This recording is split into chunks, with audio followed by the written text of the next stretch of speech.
Au départ à tous, bienvenue sur la chaîne des panafricanistes par essence, par conviction et par excellence. Celle des citoyens kémites, par nécessité et obligation de combat. Nous sommes une chaîne qui n'est guidée que par nos ancêtres et rien que par les ancêtres qui appartiennent à l'égrégore du monde noir. Par conséquent, nous ne croyons en aucun Dieu venu de l'étranger. Toutefois, cette vidéo n'est aucunement destinée à inciter à la haine ou à la violence, car nous menons un combat qui est d'abord et avant tout spirituel, intellectuel et démocratique. Ensuite, il est politique, géopolitique et géostratégique, contre l'impérialisme, le colonialisme, le néocolonialisme et l'endocolona, qui sont tous qualifiés de crimes contre l'humanité. Nous menons ce combat sur la base du principe fondamental que nous avons hérité de nos ancêtres kémites, qui est celui de la Mahat, c'est-à-dire solidarité, vérité et justice. Vous êtes donc en droit de connaître la vérité et nous avons l'obligation de vous dire la vérité, rien que la vérité, afin que justice soit rendue au continent africain. Et ça, c'est notre modeste contribution dans cette noble lutte en faveur de la souveraineté, la dignité, la solidarité et l'unité africaine. C'est exactement ça que nous appelons le panafricanisme. Bien-aimés frères et sœurs, j'ai assisté à un coup de gueule. Enfin, j'ai vu sur les réseaux sociaux le coup de gueule de notre frère Béhanzin parce que le Burkina Faso a reçu 30 pick-up, 35 pick-up et 60 motos de la part des États-Unis via l'ambassadeur des États-Unis d'Amérique. Et Béhanzin n'est pas contre, à juste titre d'ailleurs. Parce que, comme lui, je suis scandalisé.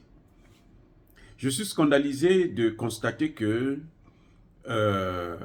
j'ai l'impression qu'on a toujours cette envie, si on n'a pas l'aide de quelqu'un, on ne peut pas avancer.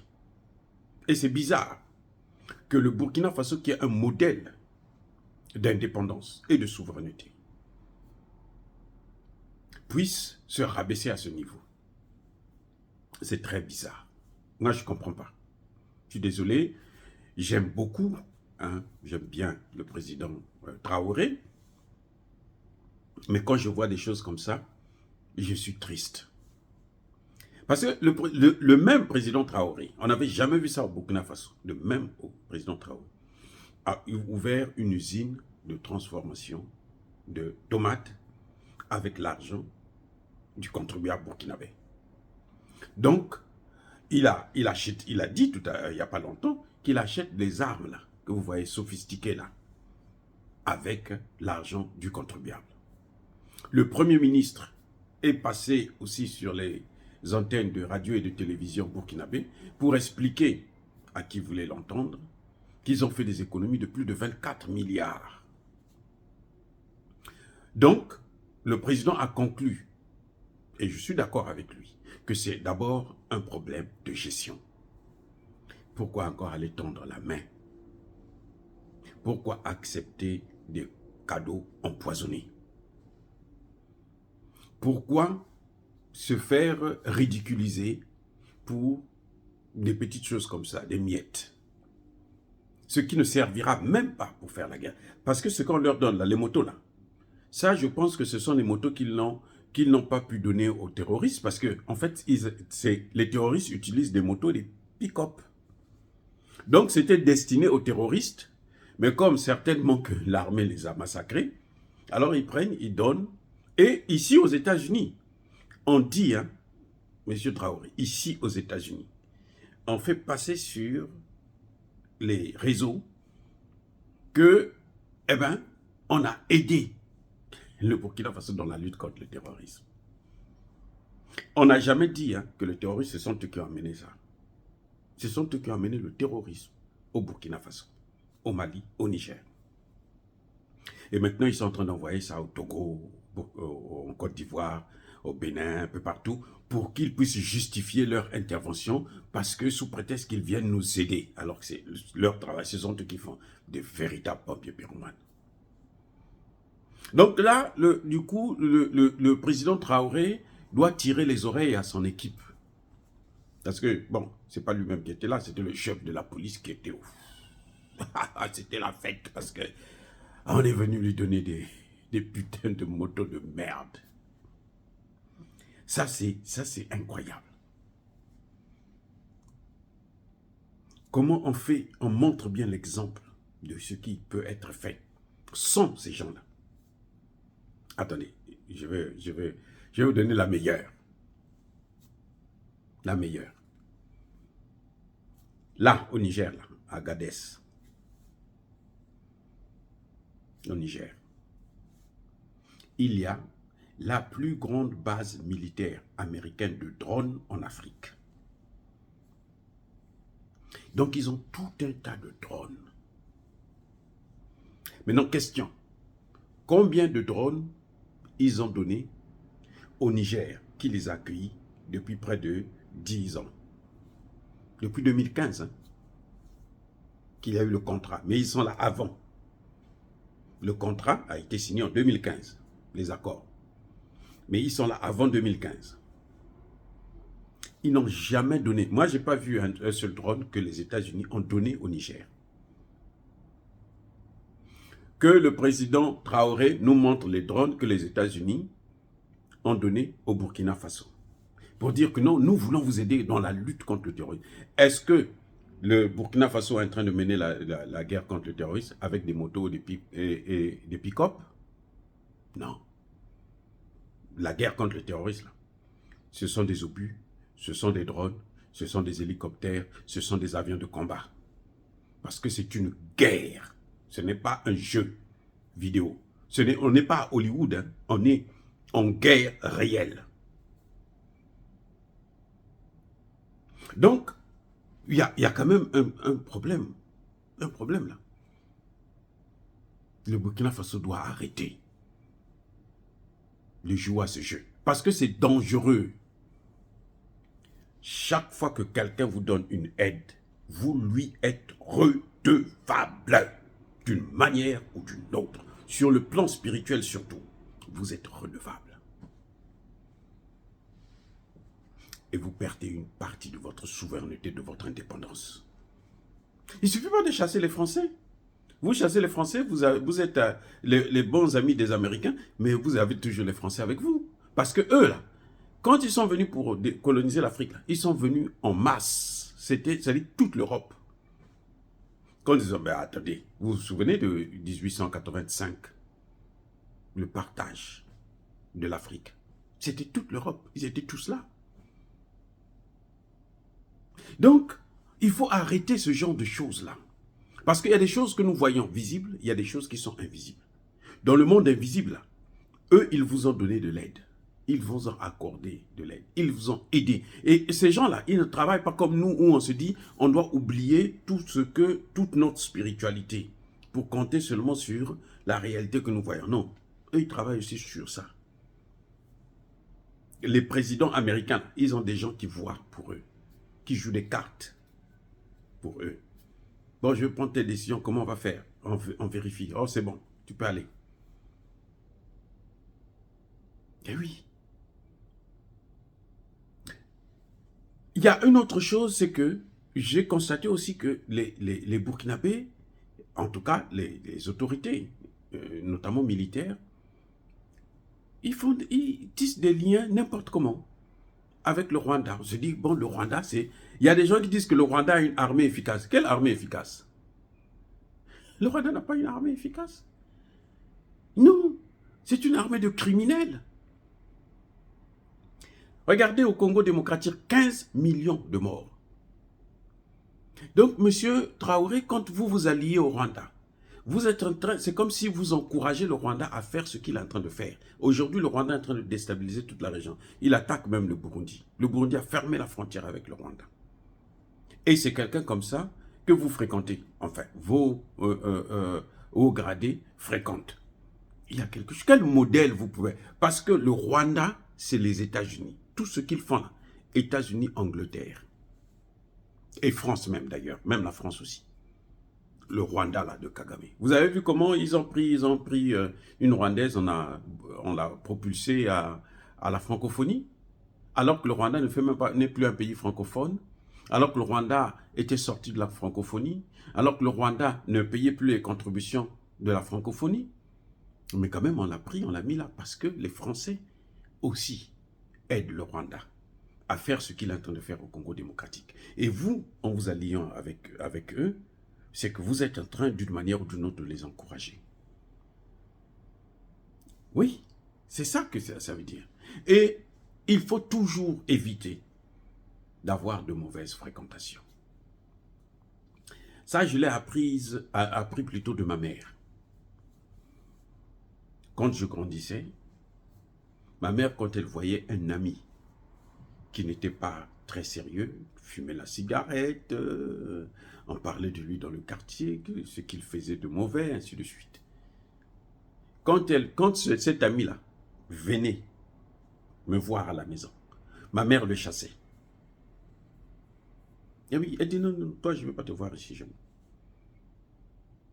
Et je peux vous garantir les gars, ça fait une de ces hontes qu'un de vos amis vient vous voir à la maison. Ta mère dit, toi, avec ton comportement là, je ne veux pas que tu contamines mon fils. Je ne veux pas te voir ici. Attends. C'est tellement frustrant et honteux que toi-même, même quand tu vois ton ami là, je ne peux pas le fixer dans les yeux. Vous voyez? Mais elle le faisait pour mon bien. Et ce que j'ai constaté, c'est que les amis qu'elle recevait à la maison, tous ont réussi. Et les amis qu'elle chassait là, tous ont fini à la cathode. Soit des drogués, des soulards, des ceci, des cela. Eh oui. Ça veut dire quoi? Ça veut dire que il faut éviter d'avoir de mauvaises fréquentations. Le Rwanda n'est pas un modèle, ni de démocratie, ni de bonne gouvernance, ni d'intégrité, ni d'armée professionnelle. Non. Non, non, non. Non, c'est pas vrai. Si quelqu'un vous dit ça, c'est faux. En revanche, le Rwanda, c'est un modèle d'un système américain bien traité. Vous savez que le Rwanda est en train de prendre les déboutés d'asile de l'Angleterre pour les amener au Rwanda. Vous savez, ce sont lesquels? Ce n'est pas des déboutés d'asile. Ce sont des terroristes qui sont en train de rentrer en Afrique. Et s'ils rentrent en Afrique centrale, ils vont aussi venir en Afrique de l'Ouest. Dans le golfe de Guinée, là, ils viendront aussi là-bas.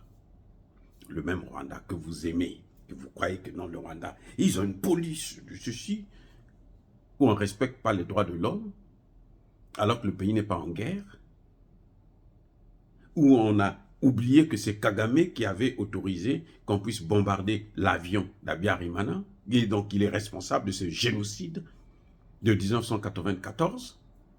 Il y a un problème. M. Traoré, quand même, soyons sérieux. Entre nous, parce que nous vous aimons, en tout cas, moi, je vous adore, je vous apprécie beaucoup. Mais ça, là, ce sont des choses que vous devrez éviter. Des mauvaises fréquentations. Vous ne pouvez pas dire, vous méfier des Américains ou des Français, et puis être les bons amis des Américains. Vous n'avez rien, ça dit que, mais le problème, ce n'est pas que on a une haine contre les Américains. Non, c'est pas ça. C'est que ces gens-là, ils vont toujours, au final, vous décevoir. Regardez l'Ukraine. Les Américains disent plus d'aide. C'est fini. Regardez comment ils ont détruit l'économie de leurs parents, leurs alliés. La France, l'Allemagne, l'Angleterre, ils ont détruit leur économie. Alors qu'eux-mêmes, ils achètent le pétrole en Russie et à un prix élevé. C'est incroyable. Ils achètent le pétrole russe là, plus cher que l'Inde et la Chine. Et ils interdisent aux Européens d'acheter ce même pétrole ou ce gaz. Il y a un problème. Donc, évitez de vous mettre dans ce genre de situation. Maintenant, il y a un autre problème que je voudrais soulever, justement à propos de ces dons, de ces cadeaux-là. J'ai dit au début de ma vidéo que c'est des cadeaux empoisonnés. Pourquoi? Dans un pays d'Afrique que je ne veux pas citer le nom, lorsqu'on voyait quelqu'un qui était opposant, on se rapprochait de la personne, on discutait avec la personne et tout. Et puis après, vous êtes surpris, la prochaine fois, on vous fait cadeau d'une voiture. Dernier cri, 4x4. Comme il y a toujours la boue partout et tout, il n'y a pas de bonne route, on vous offre 4x4, vous êtes content. Oh là là, oh c'est bon, oh que c'est, il est gentil. Vous savez quoi? Dans ces voitures-là, c'était des voitures empoisonnées. Il y en a d'autres, ils mettaient le poison dans la clim. Et lorsque vous mettez la clim, il fait chaud, vous mettez la clim, et puis au fur et à mesure, vous êtes en train de inhaler un poison. Quelques semaines seulement, plus tard, vous tombez malade et c'est irrécupérable. N'oubliez jamais ça, monsieur Traoré. Vous avez affaire à des gens qui ne veulent pas voir l'AES. Vous êtes l'un des présidents de l'AES le plus attaqué actuellement. Ils savent que les pick-up là, vous n'allez pas aller faire la guerre avec. Ils le savent très, très, très bien. Ils peuvent les piéger. Parce qu'ils savent que, bon, si on ne peut pas atteindre les militaires, ben on va peut-être donner ça aux paysans, ou bien peut-être que le gouvernement va utiliser ça, les ministres, on va distribuer aux ministres et autres. Et puis voilà, vous allez massacrer vos hommes pour rien. Ou bien vous-même. Donc, moi, je trouve que la colère de Beyoncé est légitime. En tout cas, sur ce point, je trouve qu'elle est légitime. Parce que c'est comme si le président Traoré prend les choses à la légère. Il est en train de jouer avec le feu. Beaucoup, dans ce pays dont je vous parlais là, où on empoisonnait, on mettait le poison dans la clim des voitures, beaucoup sont morts. Comme ça, des cadeaux poisonnés. Ils sont contents, il n'a pas de voiture. Il marche à pied, il est obligé de prendre des motos, des taxis et tout. On lui offre une voiture, une belle voiture, flambant neuve. La voiture est piégée. Et vous allez accuser qui? Quand il tombe malade, vous allez accuser qui? Vous connaissez seulement quand vous voyez, il y en a un, il avait reçu la voiture. Oh, ah bon? L'autre, il avait reçu la voiture. Ah bon? On envoie en Europe là pour soigner rapidement et tout, machin, tout ça là. Vous apprenez 2 mois, 3 mois plus tard, il est mort. Qu'est-ce que vous pouvez faire? Est-ce que vous pouvez accuser celui qui vous a donné la voiture si vous n'avez pas de preuves? Mais après, les gens finissent par déduire que mais ça venait de là. Même dans les micros, on empoisonne les micros. Actuellement même, le micro là. On vous invite, oh, venez parler. On met le micro, on vous empoisonne. Donc arrêtez de prendre des dents quand vous savez que vous avez les moyens pour faire en tout cas le nécessaire. Nous voyons les efforts que vous êtes en train de faire. Mais ce n'est pas la peine de vous rabaisser sur des petits trucs comme ça. Et ils en font la publicité aux États-Unis comme si c'était quelque chose d'important. Alors que ça ne sert même pas pour faire la guerre. Vos militaires, vos VDP là, ils sont maintenant aguerris. Ce n'est pas ça, des motos qui vont leur permettre de faire la guerre. Non, ce n'est pas avec ça qu'ils vont faire la guerre. Dire cela, c'est inciter à la haine ou à la violence, non. Yaba colère, Yamalem. Encore une fois de plus, bien-aimés frères et sœurs, je persiste et je signe. Soyez bénis. Soyez abondamment bénis par le Dieu de Kémite et par nos ancêtres angélisés. Mais que tous ceux qui persécutent le continent africain le pillent et le déstabilisent, qu'ils soient noirs, blancs, chinois, arabes, indiens, juifs ou qui qu'ils soient punis, maudits, foudroyés, neutralisés, écrasés, effacés par le Dieu des Kémites et par nos ancêtres angélisés. Vive l'Afrique éternelle, j'ai dit et j'assume.